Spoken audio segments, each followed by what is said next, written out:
بہت سے نیک مسلمانوں کو میں نے دیکھا ہے جمعے کے بعد سے عصر تک بیٹھے رہتے ہیں مسجد کے اندر اللہ کی یاد میں. تو یہ نہیں ہے کہ حکم ہے وہ حکم کی خلاف ورزی کر رہا، نہیں. ہاں جا سکتے ہو، کہ جاؤ، تمہارا کاروبار ہے، تمہاری دکان ہے، کوئی تمہارا دفتر ہے، اس میں جانا ہے جاؤ.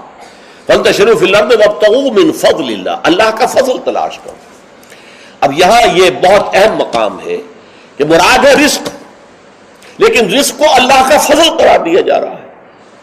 اس کو سمجھ لیجئے، یہ اسلام کا جو معاشی فلسفہ ہے، اس کے جو فلسفیانہ اصول ہیں، ان میں سے ایک اصول یہ ہے کہ چاہے محنت تم نے کی ہے، کھیت میں ہل تم نے چلایا ہے، بیج تم نے ڈالا ہے، اس کو سینچا تم نے ہے، پھر فصل جو ہے اس کی حفاظت تم نے کی ہے، پھر فصل کاٹی ہے، پھر تم دانے گھر لائے ہو، پھر ان کو پیسا ہے، پھر ان کی روٹی پکائی ہے، یہ سب کچھ تم نے کیا، لیکن اسے اللہ کا فضل سمجھو، اپنا کسب نہ سمجھو. کسب جو ہے وہ نیکی اور بدی کے لیے ہے.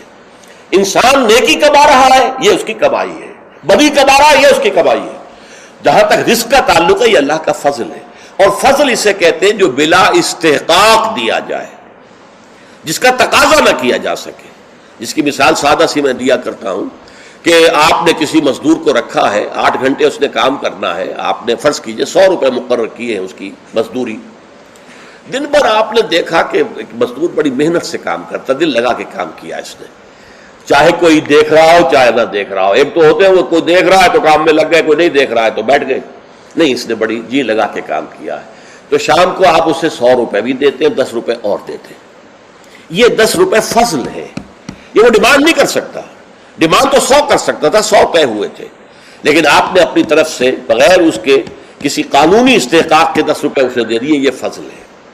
اسی طریقے سے رزق جو بھی انسان کو ملتا ہے وہ فضل ہے اللہ کا، اسے اپنا کسب نہ سمجھو. جب تم سمجھو گے یہ اللہ کا فضل ہے تو پھر دیکھو گے اللہ اس کو کس طور سے خرچ کرنا چاہتا ہے، کروانا چاہتا ہے مجھ سے، کس کس کے حقوق اللہ نے اس میں رکھے. تو فَابْتَغُوا مِن فَضْلِ اللَّهِ وَاذْكُرُوا اللَّهَ كَثِيرًا، لیکن اس میں بھی اللہ کو کثرت کے ساتھ یاد کرو. یہ نہ ہو کہ مسجد میں تو اللہ کا ذکر ہوا، باہر نکل گیا تو بھول گئے. نہیں، بلکہ یہ کہ جو کام کر رہے ہو اس میں کام میں تمہارے ہاتھ مصروف ہو اور دل تمہارا جو ہے وہ اللہ کے ساتھ لگا ہوا ہو. جسے آپ کہتے ہیں پنجابی میں ہتھ کارول دل یارول. یہ ہے ذکر کثیر. اور ذکر کثیر کا سب سے بڑا ذریعہ کیا ہے کہ جو مسنون دعائیں ہیں حضور صلی اللہ علیہ وسلم سے، رات کو سونے لگے ہیں تو دعا ہے، صبح اٹھے ہیں تو دعا ہے، بیت الخلاء میں داخل ہو رہے ہیں تو دعا ہے، باہر نکلے ہیں تو دعا ہے. ظاہر بات ہے کوئی ایکسٹرا ٹائم تو آپ کا نہیں لگ رہا، وہ کام کر رہے ہیں آپ، لیکن ہر کام پہ کرتے. شیشہ دیکھا ہے، آئینہ دعا ہے، کپڑے بدلے ہیں دعا ہے، گھر سے نکلے ہیں مسجد کے لیے دعا ہے، مسجد میں داخل ہوئے تو دعا ہے، مسجد کے اندر تو ذکر ہے ہی ہے سارا، باہر نکلے ہیں تو دعا ہے، بازار میں داخل ہو رہے ہیں تو دعا ہے، بازار سے واپس آ رہے ہیں تو دعا، ہر کام کے لیے دعا ہے. یہ دعا جو ہے یہ ذکر کثیر کا سب سے بڑا طریقہ ہے، ذریعہ ہے. اور اس کے اندر دوہری ہے بات کہ ایک تو آپ کا اللہ سے تعلق قائم ہو گیا کہ آپ نے دعا اللہ سے کی ہے، ایک آپ کا تعلق حضور کے ساتھ قائم ہو گیا کہ آپ نے الفاظ وہ استعمال کیے جو حضور کے الفاظ ہیں. تو گویا کہ 2 نسبتیں تازہ ہو گئیں جب بھی آپ نے ایک مسنون دعا پڑھی ہے. تو دعا ادعیاء مسنونہ جو ہے در حقیقت وہ دوام ذکر کا سب سے بڑا ذریعہ ہے.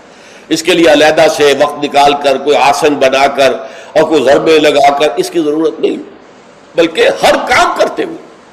تو زندگی کے ہر کام کے ساتھ دعا ہے، اور وہ دعا مسنون جو حضور سے ثابت ہے. لہٰذا 2 نسبتیں جو ہیں جس کو آپ کہتے ہیں ایک تیر میں 2 شکار، اللہ سے دعا ہو گئی، اللہ سے تعلق قائم ہو گیا، اور الفاظ آپ نے وہ استعمال کیے جو محمد الرسول اللہ سے منقول ہے صلی اللہ علیہ وسلم، آپ کا تعلق حضور کے ساتھ قائم ہو گیا.